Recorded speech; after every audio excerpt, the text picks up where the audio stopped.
साथियों, आप सभी का इस प्लेटफॉर्म पर स्वागत है। यहाँ पर हम लोग आगामी आरओ एआरओ 2023 की प्रारंभिक परीक्षा के लिए प्रैक्टिस सेट या टेस्ट सीरीज देख रहे हैं और इसी कड़ी में हम लोग जो है आज के दिन पीसीएस मंत्रा जो कोचिंग संस्था है इनके द्वारा जो टेस्ट सीरीज कराई गई है उसी में से एक टेस्ट पेपर को यहाँ पर देखेंगे और इस टेस्ट पेपर के शुरुआत के 70 प्रश्नों को इस वीडियो में और शेष बचे हुए 70 प्रश्नों को हम लोग नेक्स्ट वीडियो में कवर करेंगे। चलिए प्रारंभ करते हैं। इसमें पहला प्रश्न है कि ध्वनि की चाल माध्यम की प्रत्यास्थता पर निर्भर करती है। ये कथन आपका सही है। ध्वनि की चाल माध्यम के घनत्व पर निर्भर करती है, ये भी कथन आपका सही है। दो के दोनों कथन आपका यहां पर सही, इसलिए सी ऑप्शन हो जाएगा। देखिए, किसी भी माध्यम में ध्वनि की चाल माध्यम की प्रत्यास्थता और घनत्व दोनों पर निर्भर करती है। ठीक है। वायु में ध्वनि की चाल जो है माध्यम की प्रत्यास्थता पर निर्भर करती है और बढ़ने पर बढ़ती तथा घटने पर घटती है। आगे बढ़ते हैं। अगला है, यहां पर दो कथन दिए गए हैं। पहला कथन है कि इंद्रधनुष सदैव सूर्य के विपरीत दिशा में बनता है, ये कथन आपका सही है। दूसरा, इंद्रधनुष सुबह पश्चिम तथा शाम को पूर्व दिशा में बनता है, ये दोनों कथन आपके सही, इसलिए आपका ए ऑप्शन हो जाएगा। ठीक है। इंद्रधनुष जो है सूर्य के विपरीत दिशा में बनता है। जब सूर्य के प्रकाश का जल की बूंदों द्वारा वर्षा विक्षेपण कर दिया जाता है तब तथा अपवर्तन परावर्तन तथा पूर्ण आंतरिक परिवर्तन के सम्मिलित प्रभाव से यह जो आपका इंद्रधनुष है वो बनता है। सुबह इंद्रधनुष पश्चिम की दिशा में तथा शाम को पूर्व की दिशा में दिखाई पड़ता है। आगे बढ़ते हैं। उत्तल दर्पण से बनने वाला प्रतिबिंब हमेशा कैसा होता है? तो उत्तल दर्पण से बनने वाला प्रतिबिंब हमेशा आभासी, सीधा और छोटा होता है। आभासी होगा, सीधा होगा, छोटा होगा, तो डी ऑप्शन उपयुक्त सभी। निम्नलिखित में से कौन प्राथमिक सेल का एक उदाहरण है? प्राथमिक सेल का उदाहरण कौन सा? इसमें देखिए, इसमें आपका बोल्टियर सेल, लेक्लेंच सेल, डेनियल सेल, ये तीन के तीनों क्या है? प्राथमिक सेल के उदाहरण है। तो 1 2 3 ए ऑप्शन आपका यहां पर हो जाएगा। देखिए, इसमें बोल्टी सेल, लेक्लेंच सेल और डेनियल सेल एक प्राथमिक सेल है। देखिए, एक ऐसी बैटरी होती है जो प्राथमिक सेल ऐसी बैटरी होती है जिसे एक बार उपयोग करने और त्यागने के लिए डिजाइन किया गया है और बिजली से रिचार्ज, मतलब इसे दोबारा से आप रिचार्ज नहीं कर सकते हैं। ठीक है। जबकि जो निकल लोह सेल होता है ये दोबारा से आप रिचार्ज कर सकते हैं, इसलिए सेकेंडरी सेल है वो। आगे बढ़ते हैं। चुंबकीय बल रेखाओं के संबंध में निम्नलिखित कथनों पर विचार कीजिए। दो यहाँ पर तीन कथन दिए गए हैं और बताना है इनमें से कौन सा यह से सही है। पहला, प्रत्येक पंक्ति एक खुला और निरंतर वक्र है। नहीं, प्रत्येक रेखा एक बंद और निरंतर वक्र है। ठीक है। प्रत्येक पंक्ति या रेखा जो है एक बंद और निरंतर वक्र है, तो इसलिए पहला कथन आपका गलत हो गया। दूसरा, ये उत्तरी ध्रुव से निकलती है दक्षिणी ध्रुव पर समाप्त होती हैं। जो चुंबकीय बल रेखाएं होती हैं, ये चुंबक जो होती हैं, इसमें नॉर्थ साउथ पोल यदि आप बनाएंगे तो ये क्या करती है? उत्तरी ध्रुव से निकलती हैं और दक्षिणी ध्रुव पर जाकर के समाप्त होती हैं, इसी प्रकार से। ठीक है। तीसरा, ये उन ध्रुवों के पास भीड़-भाड़ वाले होते हैं जहां चुंबकीय क्षेत्र प्रबल होता है। ठीक है। मतलब एक सेकंड, जो चुंबक होता है इसके किनारों पे सबसे अधिक क्या होता है? सबसे अधिक प्रबलता होगी, तो यहाँ पर इनकी डेंसिटी क्या होती है? ज़्यादा होती है। तो यहाँ पे दूसरा और तीसरा कथन सही है, इसलिए बी ऑप्शन हो जाएगा। आगे बढ़ते हैं, क्वेश्चन नंबर 6 देखते हैं। देखिए, यहाँ फ्यूज तार के संबंध में कौन सा कथन सत्य है? दो कथन यहाँ पर आपको दिए गए हैं। पहला, इसके पदार्थ गलनांक उच्च होता है। फ्यूज तार का गलनांक बहुत उच्च नहीं होता बल्कि बहुत कम होता है। फ्यूज तार ऐसे तार से निर्मित होते हैं जिसका गलनांक बहुत कम होता है। ठीक है। दूसरा, उच्च कोट का फ्यूज तार टिन का बना होता है, ये कथन सही है। तो पहला कथन आपका गलत है, दूसरा सही है, इसलिए आपका बी ऑप्शन हो जाएगा। फ्यूज तार ऐसे तार से निर्मित होता है जिसका गलनांक बहुत कम होता है, जिससे अधिक धारा प्रवाहित होने के कारण फ्यूज का तार गर्म होकर के पिघल जाता है, जिसके परिणामस्वरूप परिपथ के टूटने से धारा बंद हो जाती है। आगे बढ़ते हैं। निम्नलिखित में से किस क्षेत्र में लेजर किरणों का उपयोग होता है? किस क्षेत्र में लेजर किरणों का? तो देखिए, आंकड़ों के संग्रहण में, होलोग्राफी में, प्रतिरक्षा में, इन सभी जगह पर लेजर किरणों का इस्तेमाल किया जाता है। D option. विकिरण द्वारा किसी वस्तु की ऊष्मा के क्षय होने की दर निर्भर करती है किस पर? तो यह जो है आपका विकिरण द्वारा किसी वस्तु की ऊष्मा के क्षय होने की दर वातावरण के तापांतर पर, वस्तु के पृष्ठ की प्रकृति पर, पृष्ठ क्षेत्रफल पर, इन सभी पर निर्भर करती है, इसलिए डी ऑप्शन हो जाएगा। आगे बढ़ते हैं। निम्नलिखित में से किसका उपयोग दर्पण बनाने के लिए किया जाता है? देखिए, इसमें से सिल्वर नाइट्रेट का प्रयोग जो है वो दर्पण बनाने के लिए किया जाता है, जबकि अमोनियम नाइट्रेट का इस्तेमाल क्या है? उर्वरक बनाने में। सिल्वर ब्रोमाइड का इस्तेमाल फोटोग्राफी में और फेरिक ऑक्साइड का इस्तेमाल जो है रंजक के रूप में किया जाता है। अगला है, निम्न में से कौन सुमेलित नहीं है? तो देखिए, यहां पर कौन सा सुमेलित नहीं है? बोलोमीटर ऊष्मीय विकिरण को मापने का यंत्र होता है। कैलोरीमीटर ऊष्मा की मात्रा मापने का यंत्र होता है। एक्यूमुनेटर ये विद्युत धारा को एम्पियर मापने हेतु प्रयुक्त यंत्र होता है? नहीं। विद्युत धारा को एम्पियर में मापने हेतु जो यंत्र होता है उसे अमीटर कहते हैं, अमीटर कहते हैं। जबकि एक्यूमुलेटर जो होता है ये विद्युत ऊर्जा को संचित करने का यंत्र होता है। यहाँ पर सी वाला सही नहीं है। डायनेमोमीटर ये इंजन धारा उत्पन्न करने की शक्ति मापने का यंत्र होता है। इंजन धारा उत्पन्न की गई शक्ति मापने का यंत्र होता है। आगे बढ़ते हैं। निम्न में से कौन सी घटना का संबंध प्रकाश के प्रकीर्णन से संबंधित नहीं है? तो आप इसमें देखें, आकाश का नीला रंग दिखाई पड़ना, आकाश का रंग नीला दिखाई पड़ना, दोपहर के समय सूर्य का सफेद रंग दिखाई देना, समुद्र के पानी का रंग नीला दिखाई पड़ना, ये सभी प्रकीर्णन की वजह से होते हैं, प्रकाश के प्रकीर्णन की वजह से। परंतु साबुन के बुलबुले का रंगीन दिखाई पड़ना ये प्रकाश तरंगों के व्यतिकरण की वजह से होता है, प्रकाश तरंगों के व्यतिकरण की वजह से होता है, ना कि प्रकीर्णन की वजह से। आगे बढ़ते हैं, क्वेश्चन नंबर 12 देखते हैं। कथन और कारण का प्रश्न है। तो यहाँ पर कथन क्या दिया गया है? कथन है कि ध्वनि तरंगे एक माध्यम से दूसरे माध्यम में जाने पर अपवर्तित हो जाती हैं। ये कथन सही है। अपवर्तित मतलब विचलित हो जाती हैं। कारण, क्योंकि विभिन्न माध्यमों तथा विभिन्न तापों पर ध्वनि की चाल भिन्न भिन्न होती है, ठीक है, इसलिए यह विचलन होता है। तो यहाँ पर कथन कारण सही और व्याख्या भी हो रहा है, मतलब जो कारण है वो कथन की व्याख्या कर रहा है, इसलिए यह स्पष्टीकरण कर रहा है, तो ए ऑप्शन हो जाएगा। अगला है, निम्नलिखित में से किस ताप पर कोई अर्धचालक सेमीकंडक्टर जो है एक आचालक की भांति कार्य करने लगता है? तो यह जो है आपका 0 डिग्री सेल्सियस पर कोई भी अर्धचालक सेमीकंडक्टर एक आचालक की भांति कार्य करने लगता है। देखिए, ताप घटाने पर अर्धचालकों की चालकता में क्या होती है? कमी आने लगती है। फिर 0 डिग्री सेल्सियस पर यह एक अचालक की भांति कार्य करने लगता है। आगे बढ़ते हैं। अंतः दहन पेट्रोल इंजनों में प्रयुक्त होने वाला उपकरण कौन सा है? अंतः दहन पेट्रोल इंजनों में प्रयुक्त होने वाला उपकरण कौन सा होता है? तो इसमें आप देखिए कार्बोरेटर इस्तेमाल करते हैं। कार्बोरेटर अंतः दहन पेट्रोल इंजनों में इस्तेमाल होने वाला उपकरण है। वहीं क्रोनोमीटर जो है, क्रोनोमीटर ये पानी के जहाजों में सही समय ज्ञात करने के लिए होता है। डीप सर्किल नति कोण को मापने वाला यंत्र होता है। कम्यूटेटर जो होता है ये विद्युत प्रवाह की दिशा एवं एसी को डीसी में बदलने वाला उपकरण होता है। अगला है, निम्नलिखित में से सही सुमेलित कौन सा नहीं है?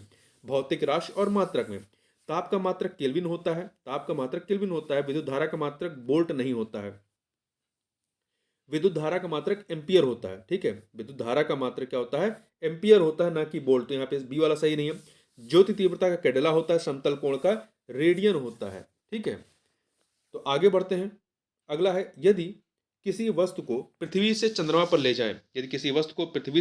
ले जाएं तो क्या होगा? तो देखिए, भार बदल जाएगा लेकिन द्रव्यमान वही रहेगा, द्रव्यमान में कोई परिवर्तन नहीं होगा, केवल वेट बदलेगा, ठीक है। आगे बढ़ते हैं, क्योंकि वहां पे ग्रेविटी क्या होती है? ग्रेविटी चेंज हो जाती है, 1/6 होती है पृथ्वी की ग्रेविटी की। अगला है, सौर ऊर्जा का मुख्य स्रोत क्या होता है? तो सौर ऊर्जा का मुख्य स्रोत जो है नाभिकीय ऊर्जा जो कि नाभिकीय संलयन से उत्पन्न होती है। 18 नंबर क्वेश्चन देखते हैं। दूरदृष्टि के लिए निम्नलिखित में से क्या कारण हो सकता है? देखिए, दूरदृष्टि में क्या होता है? व्यक्ति को दूर की चीज तो सही दिखाई पड़ती है परंतु पास की चीज सही नहीं दिखाई पड़ती है, क्योंकि नेत्र की अल्प आभासी शक्ति, अभिसारी शक्ति जो होती है, नेत्र लेंस की अल्प अभिसारी शक्ति हो जाती है तथा नेत्र गोलक अत्यंत छोटा हो जाता है, जिसके निवारण के लिए उत्तल लेंस का प्रयोग करते हैं। दूरदृष्टि को दूर करने के लिए उत्तल लेंस का प्रयोग करते हैं, जबकि निकट दृष्टि दोष के लिए अवतल लेंस का प्रयोग करते हैं, ठीक है। तो यहाँ नेत्र गोलक की अल्प अभिसारी शक्ति के कारण ऐसा होता है। वाष्पन को प्रभावित करने वाले निम्नलिखित कारकों में से कौन सा नहीं है? तो आप यहाँ पर देखिए, वाष्पन को प्रभावित करने वाले कारकों में ताप है, पृष्ठीय क्षेत्रफल है, पवन वेग है, परंतु वस्तु का द्रव्यमान बिल्कुल नहीं है। आगे बात करते हैं, स्टेथोस्कोप किस सिद्धांत पर कार्य करता है? स्टेथोस्कोप जिसका हम लोग चिकित्सा के क्षेत्र में प्रयोग करते हैं, ये ध्वनि के परावर्तन के सिद्धांत पर कार्य करता है, जबकि ध्वनि के अनुनाद पर आपका रेडियो, मंदिर की घंटी का बजना इत्यादि कार्य करते हैं। मोड़ पर चलती कार में बैठे यात्री पर कौन सा बल कार्य करेगा? मोड़ पर चलती कार में बैठे यात्री पर कौन सा बल कार्य करेगा? तो इस पर अपकेंद्र बल कार्य करेगा। कौन सा बल? अपकेंद्र बल कार्य करेगा, क्योंकि व्यक्ति का शरीर केंद्र से बाहर की ओर झुक जाएगा। जब वृत्ताकार पथ पर केंद्र से बाहर की ओर कोई बल कार्य करता है तो उस बल को अपकेंद्र बल कहते हैं। आगे बढ़ते हैं। निम्नलिखित में से कौन सा नियम कोणीय संवेग संरक्षण के तुल्य है? कौन सा नियम कोणीय संवेग संरक्षण के तुल्य है? तो इसमें केपलर का क्षेत्रफलीय वेग का नियम, केपलर का क्षेत्रफलीय वेग का नियम जो है ये कोणीय संवेग संरक्षण के नियम के तुल्य है। देखिए, इस नियम के अनुसार किसी भी ग्रह को सूर्य से मिलाने वाली रेखा, किसी भी ग्रह को सूर्य से मिलाने वाली रेखा समान समय अंतरालों में समान क्षेत्रफल पार करती है, अर्थात ग्रह का क्षेत्रफलीय वेग नियत रहता है। आगे बढ़ते हैं। गुरुत्वाकर्षण स्थिरांक जी का मान सर्वप्रथम किस वैज्ञानिक ने ज्ञात किया था? तो यह ज्ञात किया था किसने? कैवेंडिश ने। किसने ज्ञात किया था? कैवेंडिश ने ज्ञात किया था। निम्नलिखित माध्यमों में से किसमें ध्वनि की चाल सर्वाधिक होगी? तो ध्वनि जो है एक अनुदैर्ध्य तरंग है, एक अनुदैर्ध्य तरंग है जो ठोस, द्रव तथा गैस तीनों माध्यमों में गमन करती है, परंतु निर्वात में नहीं चल सकती है। निर्वात में नहीं चल सकती है। इन चारों, कार्बन डाइऑक्साइड, वायु, पारा, अल्कोहल, इन चारों में सबसे अधिक तेज इसकी ध्वनि किसमें होगी? पारे में। पारा अधिक शान है, मतलब अधिक ठोस रहेगा कुछ, ठीक है, इसलिए पारे में सबसे ज्यादा होगी। देखिए, सबसे कम आपका गैस में होगा, फिर से ज्यादा द्रव में, सबसे ज्यादा ठोस में होगा। आगे बढ़ते हैं। निम्नलिखित किरणों में से किसकी वेधन क्षमता सबसे कम है? निम्नलिखित किरणों में से किसकी वेधन क्षमता जो है वो सबसे कम है? देखिए, यहाँ पे जो भी दिए गए अवरक्त विकिरण, दृश्य विकिरण, एक्सरे, परावैंगनिक विकिरण, ये सभी के सभी क्या विद्युत चुंबकीय तरंगे हैं जो निर्वात में भी गमन कर सकती हैं। इन किरणों में सर्वाधिक वेधन क्षमता एक्सरे की होगी। किसकी होगी? एक्सरे की सर्वाधिक वेधन क्षमता होगी, जबकि सबसे कम वेधन क्षमता किसकी होगी? अवरक्त विकिरण की होगी, क्योंकि एक्सरे की तरंग दैर्ध्य छोटी होती है, अवरक्त किरणों की तरंग दैर्ध्य बड़ी होती है। जिसकी तरंग दैर्ध्य जितनी बड़ी होगी उसकी वेधन क्षमता उतनी कम होगी। तो यहाँ पर ए ऑप्शन हो जाएगा। किसी चालक का प्रतिरोध निर्भर करता है, किसी चालक का प्रतिरोध किस पर निर्भर करता है? चालक की लंबाई व तापमान पर, चालक के अनुप्रस्थ काट के क्षेत्रफल पर और चालक के पदार्थ पर निर्भर करती है। तो डी ऑप्शन। किसी चालक का वह गुण जो आवेश के प्रवाहित होने का विरोध करता है प्रतिरोध कहलाता है। इसका मात्रक ओम होता है, ठीक है। ओम को इस प्रकार से डिनोट करते हैं। यह किसी चालक की लंबाई, उसके अनुप्रस्थ काट के क्षेत्रफल, चालक के पदार्थ एवं चालक के तापमान पर निर्भर करता है। आगे बढ़ते हैं। नाभिकीय भौतिकी के पिता के रूप में किसे जाना जाता है? तो नाभिकीय भौतिकी के पिता के रूप में रदरफोर्ड को जाना जाता है। किसको? रदरफोर्ड को, क्योंकि इन्होंने ही जो है नाभिकीय मॉडल प्रस्तुत किया था। आगे बात करते हैं इसी में। देखिए, नील बोर ने रदरफोर्ड के मॉडल को क्या किया था? संशोधित किया था। और जे जे थॉमसन ने पहली बार परमाणु की संरचना का मॉडल प्रस्तुत किया था और इन्होंने इलेक्ट्रॉन की खोज की थी। आगे बढ़ते हैं। निम्नलिखित में से सही सुमेलित है? कौन सा सही सुमेलित है? देखिए, टैकोमीटर का इस्तेमाल वायुयान की गति मापने के लिए होता है। टेक्टोमीटर का इस्तेमाल वायुयान की गति मापने के लिए होता है, जबकि स्पीडोमीटर का इस्तेमाल होता है गतिमान वाहन की गति मापने का यंत्र होता है। कोई गाड़ी बहुत तेज चल रही है तो उसकी किस स्पीड चल रही है उसको मापने के लिए होता है। एनीमोमीटर जो होता है ये वायु के बेग के बल का मापन करता है। और वाट मीटर जो होता है ये विद्युत शक्ति की माप करने वाला यंत्र होता है। आगे बढ़ते हैं। ऊंचाई बढ़ने के साथ जल के क्वथनांक पर क्या प्रभाव पड़ता है? ऊंचाई बढ़ने के साथ जल के क्वथनांक पर क्या प्रभाव पड़ता है? तो देखिए, ऊंचाई बढ़ने के साथ जल के क्वथनांक पर कोई प्रभाव नहीं पड़ता, मतलब ये नहीं घटता है। क्वथनांक का प्रभाव क्या पड़ेगा? ऊंचाई बढ़ने के साथ जल का क्वथनांक क्या हो जाता है? घटता है। ऊंचाई में वृद्धि के साथ जल के क्वथनांक में कमी आती है, अर्थात घटता जाता है, क्योंकि ऊंचाई बढ़ने के साथ वायुदाब घटता जाता है। वायुदाब में कमी के कारण क्वथनांक घट जाता है। यही कारण है कि अगर ऊंचाई पहाड़ों पर खाना पकाया जाए तो पृथ्वी की अपेक्षा देर से पकते हैं। इसका मुख्य कारण है क्वथनांक में कमी का होना। आगे बढ़ते हैं। 30 नंबर क्वेश्चन देखते हैं। कथन कारण का प्रश्न है। तो देखिए, कथन है कि अपवर्तनांक में परिवर्तन के कारण आसमान में तारे टिमटिमाते हैं। सही है। कारण, क्योंकि वायुमंडल में अपवर्तनांक में परिवर्तन के कारण प्रकाश की किरणें अपवर्तित होकर अपनी दिशा से हट जाती हैं। तो कथन कारण दोनों सही है और व्याख्या भी हो रहा है, इसलिए सी ऑप्शन यहाँ पर हो जाएगा। आगे बढ़ते हैं। क्वेश्चन नंबर 31 देखते हैं। 31 क्या है? विद्युत बल्बों में निम्नलिखित में से कौन सी गैस भरी जाती है? तो विद्युत बल्बों में आपका नाइट्रोजन के साथ आर्गन को भरा जाता है। नाइट्रोजन के साथ अक्रिय गैस आर्गन को भरा जाता है। निम्नलिखित में से किसका ऊष्मीयमान सर्वाधिक होता है? तो देखिए, इन चारों में से हाइड्रोजन, बायोगैस, सीएनजी, कोयला में से सर्वाधिक ऊष्मीयमान जो होता है हाइड्रोजन का होता है। हाइड्रोजन का ऊष्मीयमान सर्वाधिक होता है, ठीक है। आगे बढ़ते हैं। घरेलू विद्युत आपूर्ति में प्रयोग होने वाला उदासीन तार न्यूट्रल वायर सामान्यतः किस रंग का होता है? तो यह सामान्यतः काले रंग का होता है, ठीक है, सामान्यतः काले रंग का होता है। लाइव वायर जो विद्युतमय तार होता है लाल रंग का होता है। और अर्थ वायर जो होता है काले रंग का या काले रंग का तार होता है ये। आगे बढ़ते हैं, अगला है अर्धचालक पदार्थ में अशुद्धियां मिलाने पर उसकी विद्युत चालकता पर क्या प्रभाव पड़ता है। तो अर्धचालक ऐसे पदार्थ हैं जिनकी विद्युत चालकता चालक और अचालक पदार्थों के मध्य होती है, जैसे कि सिलिकॉन है, जर्मेनियम है, कार्बन है, सेलेनियम है आदि अर्धचालक पदार्थ है। अशुद्धियां मिलाने पर अशुद्धियां मिलाने पर ताप बढ़ा देने पर तथा ताप बढ़ा देने पर अर्धचालक पदार्थों की विद्युत चालकता क्या होती है, वो बढ़ जाती है। यदि आप अशुद्धियां मिलाएंगे, उनके ताप बढ़ा देंगे तो विद्युत चालकता बढ़ जाएगी, और यदि ताप घटाएंगे तो विद्युत चालकता कम हो जाती है। तो यहाँ बढ़ जाती है, मतलब ए ऑप्शन हो जाएगा। आगे बढ़ते हैं, अगला है समुद्र के जल का नीले रंग दिखाई देना प्रकाश के किस गुण का उदाहरण है। तो यह जो है आपका प्रकीर्णन का उदाहरण, किसका है, प्रकीर्णन। जो समुद्र का जल का रंग नीला दिखाई पड़ता है वो प्रकाश के प्रकीर्णन की वजह से होता है। अम्ल के संबंध में क्या, एसिड के संबंध में क्या असत्य है, यहाँ पे 4 कथन दिए गए हैं। तो देखिए, अम्ल विद्युत का सुचालक होता है, सही है। अम्ल धातु से क्रिया करके हाइड्रोजन गैस बनाते हैं, सही है। अम्ल भस्म और क्षार से प्रतिक्रिया करके लवण और जल बनाते हैं, सही है। अम्ल लाल लिटमस को नीला कर देता है, अम्ल जो है लाल लिटमस को नीला कर देता है, ये गलत है। अम्ल नीले लिटमस को, अम्ल जो होता है वो नीले लिटमस पत्र तथा मिथाइल ऑरेंज को लाल कर देता है, ठीक है। जबकि जो क्षार होता है, क्षार बेस, वो लाल लिटमस को नीला करता है। ये ध्यान रखिएगा, कई बार भूलता है, बहुत कंफ्यूजिंग है ये। डी ऑप्शन सही हो जाएगा, ये सही नहीं है। आगे बढ़ते हैं, निम्नलिखित में से कौन सा सुमेलित नहीं है। यहाँ 4 कथन दिए गए, देखिए। मैग्नीशियम मैग्नीशियम हाइड्रोक्साइड पेट की अम्लता को दूर करने में सहायक होता है, सही है। सही है ये। कॉपर सल्फेट कीटाणुनाशक के रूप में इस्तेमाल करते हैं, सही है। साइट्रिक अम्ल दवा एवं खाद्य पदार्थों के संरक्षण में नहीं। साइट्रिक अम्ल का उपयोग धातुओं को साफ करने में होता है। साइट्रिक अम्ल का इस्तेमाल धातुओं को साफ करने में होता है, ठीक है। खाद्य पदार्थों और दवाओं के निर्माण में, कपड़ा उद्योग इत्यादि में किया जाता है। जबकि बेंजोइक अम्ल का इस्तेमाल जो होता है वो आपका दवा या खाद्य पदार्थों के संरक्षण में किया जाता है, ठीक है। जबकि जो डी है कैल्शियम हाइड्रोक्साइड, ये मिट्टी की अम्लता को दूर करने में इस्तेमाल होता है।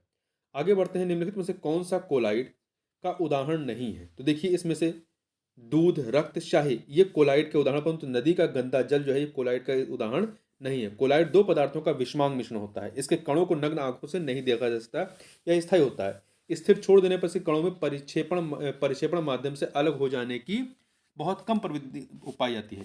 नदी का गंदा जल जो होता है निलंबन का उदाहरण है, जिसमें छोटे आकार के कणों के पदार्थ विलायक में अघुलनशील होते हैं और नग्न आंखों से दृश्य होते हैं, देखे जा सकते हैं। आगे बढ़ते हैं, निम्नलिखित में से किस कार्बनिक यौगिक का उपयोग विस्फोटक पदार्थ के निर्माण में किया जाता है। तो देखिए, किसका इस्तेमाल करते हैं, यहाँ पर गिल्सरोल का इस्तेमाल होता है। गिल्सरोल का इस्तेमाल जो होता है वो विस्फोटक पदार्थ के निर्माण में किया जाता है, गिल्सरोल। तो यहाँ पे सी ऑप्शन।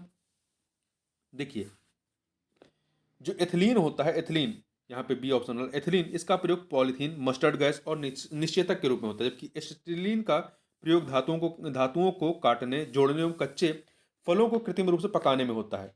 और वहीं मिथाइल अल्कोहल का इस्तेमाल जहरीली शराब, मिथाइल अल्कोहल जहरीली शराब होती है, इसका प्रयोग कृत्रिम रंग बनाने तथा वर्निश आदि के रूप में होता है।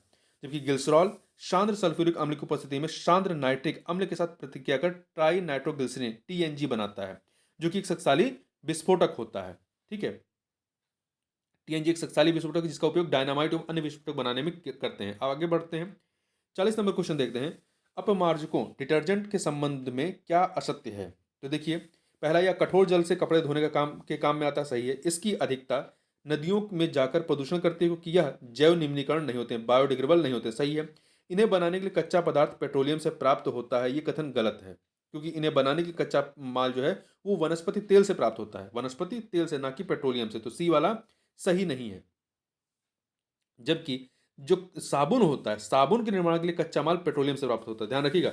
अपमार्जक डिटर्जेंट बनाने के लिए कच्चा माल आपका वनस्पति तेल से मिलता है, जबकि साबुन बनाने के लिए जो कच्चा माल होता है वो पेट्रोलियम से प्राप्त होता है। तो सी वाला सही नहीं, साबुन की अपेक्षा इसमें आर्द्रता गुण अधिक पाया जाता है। आगे बढ़ते हैं, निम्नलिखित में से कौन सा थर्मोप्लास्टिक का उदाहरण नहीं है। तो देखिए, इसमें बैकेलाइट जो होता है, बैकेलाइट, ये थर्मोप्लास्टिक का उदाहरण है। थर्मोप्लास्टिक होता क्या है, थर्मोप्लास्टिक गर्म करने पर मुलायम और ठंडा करने पर कठोर हो जाता है, और इसमें गुण यह सदैव विद्यमान रहता है, जब गर्म करेंगे तो मुलायम और जब ठंडा हो जाएगा तो कठोर हो जाएगा। जबकि थर्मोसेटिंग प्लास्टिक जो होता है, जो थर्मोसेटिंग होता है, एक थर्मोप्लास्टिक होता है जिसके बारे में हमने बात की, दूसरा होता है थर्मोसेटिंग। तो थर्मोसेटिंग प्लास्टिक वह प्लास्टिक है जो पहली बार गर्म करने पर जो पहली बार गर्म करने पर मुलायम हो जाता है, परंतु इसे पुनः गर्म करके मुलायम नहीं बनाया जा सकता है। ठीक है, तो देखिए पॉलीएथिलीन, पॉलीएथिलीन हो गया, पॉलीविनाइल क्लोराइड हो गया, पॉलीस्टाइन हो गया, नायलॉन, टेफ्लॉन आदि थर्मोप्लास्टिक है। आदि जो है वो क्या है, थर्मोप्लास्टिक है। मतलब आप इनको चाहे जितनी बार गर्म करेंगे तो मुलायम होगा, फिर ठंडा करने पर ये क्या हो जाते हैं, कठोर हो जाते हैं।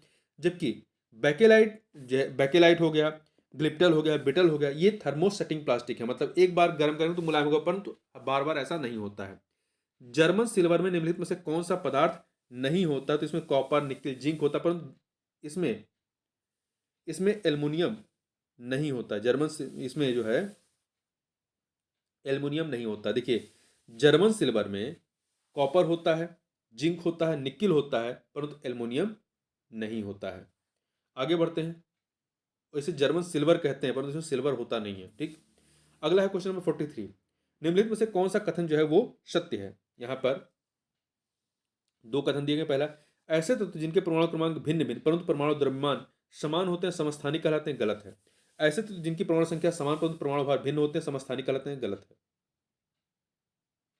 यहां पर ये गलत है। देखिए ऐसे तत्व जिनकी परमाणु संख्या समान परंतु परमाणु भार भिन्न भिन्न होता है, परमाणु भार भिन्न भिन्न होता है, परमाणु द्रव्यमान नहीं, परमाणु भार भिन्न भिन्न होता है, समस्थानिक कहलाते हैं। जैसे कि हाइड्रोजन के 3 समस्थानिक हैं, पोट्रियम, ड्यूटेरियम और ट्राइटिरियम।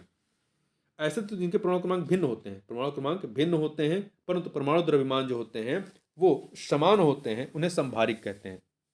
जैसे कि आर्गन, पोटेशियम, कैल्शियम संभारिक है। आगे चलते हैं। अगला है तो यहां पर आपका डी ऑप्शन हो जाएगा। क्वेश्चन नंबर 44 देखते हैं। 44 देखते हैं। यहां पे निम्नलिखित में से कौन सा कथन असत्य है। 3 कथन दिए गए हैं, 3 कथन। तो देखिए पहला, कौन से कथन असत्य नहीं, यहां बताना है कौन से कथन सत्य हैं। पहला, लोहे का जंग लगना एक ऑक्सीकरण ऑक्सीडेशन ऑफ क्रिया है, यह कथन सही है। दूसरा, लोहे के संक्षारण के लिए ऑक्सीजन या वायु की उपस्थिति नमी आवश्यक है, यह भी सही है। लौह धातु पर जिंक धातु की परत बैठाने की क्रिया को गैल्वेनाइजेशन कहते हैं, ये 3 के तीनों कथन यहाँ पर सही है। ठीक है, तो सभी सही है। निम्नलिखित में से कौन सा या से कथन जो है सत्य है 45 नंबर क्वेश्चन में। तो यहाँ पर देखिए 3 कथन दिए गए हैं, 3। देखिए पहला, प्रोड्यूसर गैस में कार्बन डाइऑक्साइड तथा नाइट्रोजन का मिश्रण होता है। नहीं, प्रोड्यूसर गैस में कार्बन मोनोऑक्साइड ना कि कार्बन डाइऑक्साइड, कार्बन मोनोऑक्साइड तथा नाइट्रोजन का मिश्रण होता है। ठीक है, तो पहला गलत हो गया। जबकि प्राकृतिक गैस जो होता है, प्राकृतिक गैस उसमें 83% मीथेन तथा 16% एथेन उपस्थित होता है। यहाँ दूसरा, वाटर गैस में कार्बन मोनोऑक्साइड और हाइड्रोजन का मिश्रण होता है, सही है। तीसरा, कोल गैस में हाइड्रोजन, मीथेन तथा कार्बन मोनोऑक्साइड उपस्थित होता है, ये सही है। प्राकृतिक गैस में प्रमुख घटक तत्व एथेन होता नहीं, प्राकृतिक गैस में मुख्य घटक क्या होता है, 83% मीथेन होता है, ना कि एथेन। एथेन 16% होता है। तो यहाँ पर दूसरा और तीसरा सही है, दूसरा और तीसरा, तो इसलिए सी ऑप्शन हो जाएगा। आगे बढ़ते हैं। निम्नलिखित में से कौन सुमेलित नहीं है, कौन सा सुमेलित नहीं है। तो आप यहां पर देखिए क्यूप्राइट हो गया, एजुराइट हो गया, कैल्कोसाइट हो गया, ये कॉपर के अयस्क होते हैं। एक सेकेंड, यहां पे 46 में यहां पे क्या है कि क्यूप्राइट जो होता है, क्यूप्राइट, एजुराइट और कैल्कोसाइट जो है, ये टिन का नहीं बल्कि कॉपर का अयस्क होता है। ठीक है, तो इसलिए गलत है। और वहीं पे कैल्वेराइट जो है ये सोने का अयस्क है, ये सोने का अयस्क है। ठीक है, तो इसलिए ये भी गलत हो गया। तो तीसरा और चौथा गलत है। कौन सा सुमेलित नहीं ये बताना है। पहला, सिल्वर का अर्जेटाइट होता है, मैग्नीज का पायरोलुसाइट होता है, ये सही है। आगे बढ़ते हैं। निम्नलिखित को सुमेलित कीजिए। यहाँ पे 2 सूचियां हैं, इन्हें हमें सुमेलित करना है। देखिए सोडियम कार्बोनेट, सोडियम कार्बोनेट क्या होता है, सॉरी सोडियम हाइड्रोक्साइड पहले देखें। सोडियम हाइड्रोक्साइड क्या होता है, ये कास्टिक सोडा होता है, 2 से मिला दीजिए। सोडियम कार्बोनेट क्या होता है, वॉशिंग सोडा होता है, 1 से मिला दीजिए। जिंक सल्फेट क्या है, जिंक सल्फेट जो है सफेद कशिश होता है, सफेद कशिश, 3 से मिला दीजिए। फेरस सल्फेट क्या होता है, हरा कशिश, 4 से मिला दीजिए। तो 2 1 3 4 अर्थात डी ऑप्शन हो जाएगा। मानव शरीर में किस धातु की अधिकता से विल्सन रोग हो जाते हैं। तो तांबा धातु की मात्रा में वृद्धि हो जाने से विल्सन रोग हो जाता है। निम्नलिखित में से कौन सा सुमेलित है, कौन सा सुमेलित है। तो यहाँ पर देखिए 3 चीज़ें हैं। लौह चूर्ण अमोनिया गैस बनाने में, लौह चूर्ण का इस्तेमाल जो होता है वो अमोनिया गैस बनाने में इस्तेमाल होता है, सही है। निकिल में, निकिल का इस्तेमाल वनस्पति तेलों से कृत्रिम घी बनाने में होता है, सही है।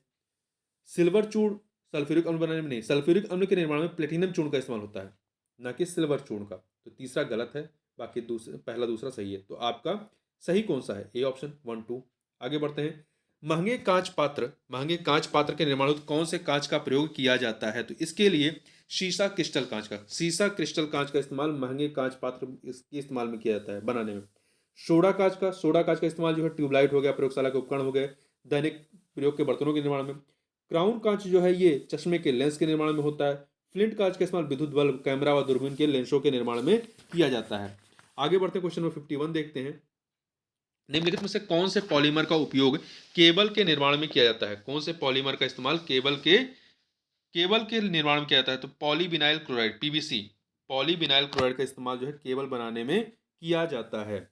जबकि पॉलीस्टाइन का इस्तेमाल जो है रेडियो और टेलीविजन कैबिनेट के निर्माण में होता है। पॉलीस्टाइन रेडियो और टेलीविजन कैबिनेट के निर्माण में होता है। और टेफ्लॉन का इस्तेमाल नॉन स्टिक कुकिंग बर्तन बनाने के निर्माण में होता है। और पॉलीप्रोपाइलिन ट्यूब के निर्माण में इस्तेमाल होता है। जबकि पीवीसी का इस्तेमाल आपका रेडियो एक सेकंड पीवीसी का इस्तेमाल जो होता है वो केबल के निर्माण में होता है। ठीक है,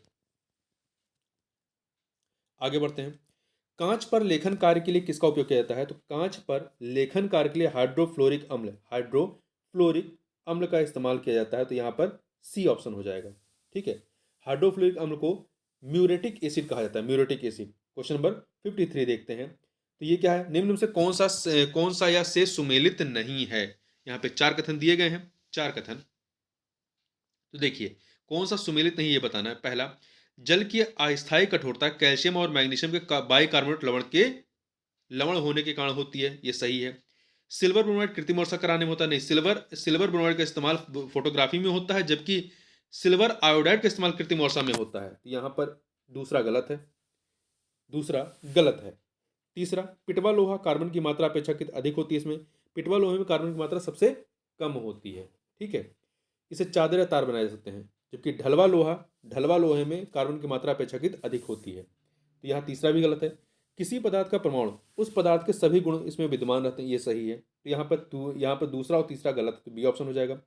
पानी का कौन सा गुण इसे एक अच्छा विलायक बनाता है? पानी का कौन सा एक गुण इसे अच्छा विलायक बनाता है? तो उच्च द्विध्रुवीय आघूर्ण जो है ये इसे अच्छा विलायक बनाता है। पानी की सुविलियता का कारण इसका ध्रुवीय गुण है। द्विध्रुव आघूर्ण अधिक होने के कारण यह आयनिक यौगिकों को भी घोल लेता है। ताप बढ़ाने पर विसरण की दर क्या होगी? ताप बढ़ाने पर विसरण की दर बढ़ जाएगी। तो ये किसी पदार्थ का फैलना तथा अन्य पदार्थ के साथ मिश्रित होना विसरण कहलाता है। विसरण जो होता है वो गैसों में सबसे तीव्र तथा ठोस में सबसे मंद होता है। और ताप बढ़ाने पर विसरण की दर बढ़ जाती है, जैसे इत्र की सुगंध, सुलगती हुई अगरबत्ती की सुगंध इत्यादि। निम्नलिखित में से कौन समांगी की तरह दिखाई पड़ता है पर वास्तव में विषमांगी होता है? तो जो स्याही होती है, ये समांगी की तरह दिखाई पड़ती है परंतु विषमांगी होती है। शाही एक कोलाइड है जो समांगी की तरह दिखता है परंतु वास्तव में एक विषमांगी होता है। इन्हें सूक्ष्मदर्शी से देखा जा सकता है, इसके कण फिल्टर पेपर से आर पार निकल जाते हैं। आगे बढ़ते हैं। ब्रह्मांड में सर्वाधिक किस अवस्था के पदार्थ पाए जाते हैं? तो ब्रह्मांड में सर्वाधिक प्लाज्मा अवस्था के पदार्थ पाए जाते हैं। प्लाज्मा अवस्था, प्लाज्मा जिसे सुपर हॉट मैटर भी कहा जाता है, प्लाज्मा पदार्थ की चौथी अवस्था। इस अवस्था में ये कण अत्यधिक ऊर्जा वाले और अत्यधिक उत्तेजित होते हैं। यह कण आयनीकृत गैस के रूप में होते हैं, जैसे फ्लोरोसेंट ट्यूब और नियान बल्ब में प्लाज्मा, आकाशीय बिजली, सूर्य तथा तारों में अरोरा लाइट इत्यादि। आगे बढ़ते हैं। ताजे घाव के लिए आयोडीन का टिंचर एक प्रतिरोधी है। यह तात्विक आयोडीन का एक तंतु विलयन है जिसमें जल होता है, अल्कोहल होता है, पोटेशियम आयोडाइड होता है, परंतु एसीटोन नहीं होता है। इसमें एसीटोन नहीं होता है। मिश्रण में आयोडीन को सोडियम आयोडाइड या पोटेशियम आयोडाइड से मिलाया जाता है, के रूप में मिलाया जाता है। तो यहाँ पर एसीटोन इसमें नहीं होता है, 58 के बी में। आगे बढ़ते हैं। पानी में साबुन और डिटर्जेंट की मैल दूर करने की क्रिया किसके निर्माण द्वारा होती है? तो यह जो होती है मिशेल के निर्माण के द्वारा। थोड़ा सा इसके बारे में देख लेते हैं। देखिए, साबुन लंबी श्रृंखला वाले कार्बोक्सिलिक अम्लों के सोडियम और पोटेशियम लवण होते हैं तथा अपमार्जक जो होते हैं डिटर्जेंट लंबी कार्बोक्सिलिक अम्ल श्रृंखला के अमोनियम और सल्फोनेट लवण होते हैं। इनका आयनिक सिरा जल से तथा कार्बन श्रृंखला तेल या मैल से क्रिया करती है। इस प्रकार साबुन या अपमार्जक के अणु का एक सिरा तेल कण की ओर, दूसरा सिरा बाहर की ओर होता है। इस संरचना को मिशेली संरचना कहा जाता है। मिशेली। निम्नलिखित में से कौन सा एक उच्चतम मात्रा में हाइड्रोजन आयन H+ देता है? निम्नलिखित में से कौन सा एक उच्चतम मात्रा में हाइड्रोजन आयन H+ देता है? तो अमाशय रस। किसी विलयन के pH का मान जितना कम होगा, उस विलयन में H+ आयन की सांद्रता उतनी अधिक होगी, मतलब वो ज्यादा एसिडिक होगा। अमाशय रक्त का pH मान 1.2 होता है, नींबू का 2.2 होता है, मिल्क ऑफ मैग्नीशिया का 10 होता है, सोडियम हाइड्रोक्साइड का 14 होता है। तो सबसे कम किसका है? अमाशय रस का, तो अमाशय रस हो जाएगा। आगे बढ़ते हैं। निम्नलिखित में से किसका उपयोग न्यूट्रॉन मंदक के रूप में नहीं किया जाता है? तो देखिए, किसका इस्तेमाल नहीं करते हैं? न्यूट्रॉन मंदक के रूप में भारी जल का, ग्रेफाइट का, बेरिलियम ऑक्साइड का करते हैं, परंतु सोडियम तथा पोटेशियम के मिश्र धातु का प्रयोग नहीं करते हैं। ठीक है, सोडियम तथा पोटेशियम के मिश्र धातु का प्रयोग जो है न्यूट्रॉन मंदक के रूप में ना करके शीतलक के रूप में करते हैं, शीतलक के रूप में किया जाता है। ठीक है, यहाँ पे इस चीज को ध्यान रखिएगा। सोडियम तथा पोटेशियम के मिश्र धातु का इस्तेमाल शीतलक के रूप में होता है। बोरान तथा कैडमियम की क्षण का उपयोग जो होता है, बोरान तथा कैडमियम की क्षण का उपयोग न्यूट्रॉन नियंत्रक के रूप में होता है। निम्नलिखित रेडियोएक्टिव पदार्थों में से किसकी अर्ध आयु अधिकतम है? किसकी अर्ध आयु अधिकतम है? तो इसमें देखिए, यूरेनियम की अर्ध आयु, यूरेनियम 238 की अर्ध आयु अधिकतम है। कार्बन 14 की 5730 वर्ष होती है। प्लूटोनियम 239 की जो है 24,000 वर्ष है, 24,000 वर्ष है। और रेडियम 226 की 1600 वर्ष है। और वहीं यूरेनियम 238 की 4.5 बिलियन वर्ष है। निम्नलिखित में से कौन सा अधातु ठोस अवस्था में मिलता है? कौन सा अधातु ठोस अवस्था में मिलता है? तो देखिए, बोरान जो है, बोरान ये ठोस अवस्था में होता है। ठीक है, ये बोरान ठोस अवस्था में होता है। देखिए, बोरान सहित प्रकृति में पाए जाने वाले अधिकतर तत्व ठोस हैं। लगभग 11, जैसे कि हाइड्रोजन है, हीलियम है, नाइट्रोजन है, oxygen, fluorine, neon, chlorine, argon, krypton, xenon, radon कमरे के ताप पर गैसीय अवस्था में पाए जाते हैं। आगे बढ़ते हैं। हाइड्रोकार्बन ऊपर भाग की क्रिया, हाइड्रोकार्बन ऊपर भाग की क्रिया के द्वारा वाणिज्यिक पैमाने पर डाई हाइड्रोजन बनाई जा सकती है। जब कार्बन मोनोऑक्साइड तथा हाइड्रोजन गैसों का मिश्रण निर्मित होता है, उसे क्या कहते हैं? उसे प्रोड्यूसर गैस कहते हैं। क्या कहते हैं? प्रोड्यूसर गैस कहते हैं। प्रोड्यूसर गैस आपका कार्बन मोनोऑक्साइड और हाइड्रोजन गैसों के मिश्रण से बनता है। निम्नलिखित में से कौन सा एक स्वच्छ ईंधन का उदाहरण है? स्वच्छ ईंधन का, एक सेकंड, थोड़ा गड़बड़ 64 में। देखिए, ये भाप अंगार गैस होगा। कार्बन मोनोऑक्साइड और हाइड्रोजन के मिश्रण को भाप अंगार गैस कहते हैं। ठीक है, भाप अंगार गैस कहते हैं। प्रोड्यूसर गैस में आपका कार्बन मोनोऑक्साइड प्लस नाइट्रोजन होता है। जब यहाँ पर हाइड्रोजन हो जाएगा तो वो भाप अंगार गैस होगा। थोड़ा सा इसे करेक्ट कर लीजिएगा। निम्नलिखित में से कौन सा स्वच्छ ईंधन का एक उदाहरण है? तो स्वच्छ ईंधन का एक उदाहरण आपका प्रोपेन है। कोक, प्रोपेन, पेट्रोल, मोम में से प्रोपेन जो है स्वच्छ ईंधन का उदाहरण है। जिस ईंधन के दहन से कम हानिकारक गैसों को उत्सर्जन तथा अधिक से अधिक ऊर्जा की प्राप्त होती है, वह उतना ही अधिक स्वच्छ ईंधन माना जाता है। वर्तमान समय में हाइड्रोजन स्वच्छ ईंधन का मुख्य उदाहरण है। जिस हाइड्रोकार्बन में कार्बन परमाणु की संख्या जितनी कम होगी, उसके दहन से उतनी ही कम मात्रा में कार्बन डाइऑक्साइड का उत्सर्जन होगा तथा वह अधिक स्वच्छ ईंधन की श्रेणी में आएगी। 66 नंबर क्वेश्चन देखते हैं। 66 नंबर क्वेश्चन क्या है? निम्नलिखित कथनों पर विचार कर सत्य कथन की पहचान करना है। दो कथन यहाँ पर दिए गए हैं। तो पहला है, चट्टानों पर उगने वाले पौधों को शैलोंद्रीय कहते हैं। चट्टानों पर उगने वाले पौधों को शैलोंद्रीय कहते हैं। सही है, शैलोद्भिद होना चाहिए, शैलोभिद कहते हैं। लवणीय मृदा में उगने वाले पौधों को अधिपादप कहते हैं। देखिए, लवणीय मृदा में उगने वाले पौधों को लवणभिद कहते हैं। ठीक है, अधिपादप नहीं कहते हैं। तो पहला सही है, दूसरा गलत है, इसलिए ए ऑप्शन। अधिपादप वे पौधे हैं जो अन्य पौधों की सतहों पर उगते हैं। वे अन्य पौधों की सतहों पर बढ़ते हैं ताकि उन्हें सूर्य के प्रकाश का आश्रय और अनावरण मिले और प्रकाश संरक्षण कर सके, जैसे कि अर्किडा, अर्किडा है। आगे बढ़ते हैं। Question number 67। निम्नलिखित में से सत्य कथन की पहचान करना है। यहाँ पे 4 कथन दिए गए हैं, 4 कथन, बताना सही कौन सा है। डेंगू फीवर के लिए टाइगर मच्छर जिम्मेदार होता है। डेंगू फीवर के लिए सही है। मलेरिया के लिए मादा एनाफ्रीज मच्छर जिम्मेदार है। मलेरिया के लिए मादा एनाफ्रीज मच्छर जिम्मेदार है। सही है। केवल मादा मच्छर ही रक्त चूसती है। ये भी सही है। नर की अपेक्षा मादा के डैन जो होते हैं वो बड़े होते हैं। ये चारों कथन यहाँ पर सही है। 1 2 3 4 डी ऑप्शन हो जाएगा। गलत युग्म की पहचान करना है प्राणी और हृदय में कक्षों की संख्या के संबंध में। देखिए मत्स्य वर्ग में दो हृदय कक्षों की संख्या होती है, मगरमच्छ में 3 नहीं, मगरमच्छ में कुल 4 कक्ष होते हैं, मगरमच्छ में कुल 4 कक्ष होते हैं, जबकि सरीसृप में जो होते हैं, सरीसृप में 3 कक्ष होते हैं। इसके अतिरिक्त उभयचरों में भी 3 कक्ष होते हैं। तिलचट्टा में 13 होते हैं, तिलचट्टा में 13 होते हैं, पक्षी में 4 होते हैं, स्तनधारी में 4 होते हैं, केचुए में भी 4 जोड़ी हृदय पाए जाते हैं। तो यहाँ पर बी वाला सही नहीं है। असत्य कथन की पहचान करना है, यहाँ पर 3 कथन दिए गए हैं, तो असत्य कथन कौन सा है इन 3 कथनों में से? देखिए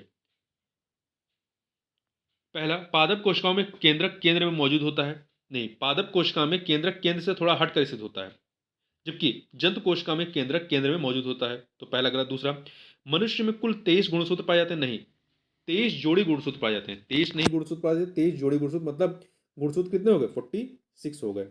ये भी गलत हो गया। पत्तियों को कोशिका का रसोई घर भी कहा जाता है। नहीं, ये गलत है। पत्तियों को कोशिका का रसोई घर नहीं, पत्तियों को पौधे का रसोई घर कहते हैं, जबकि पर्णहरिम क्लोरोफिल को कोशिका का रसोई घर कहते हैं।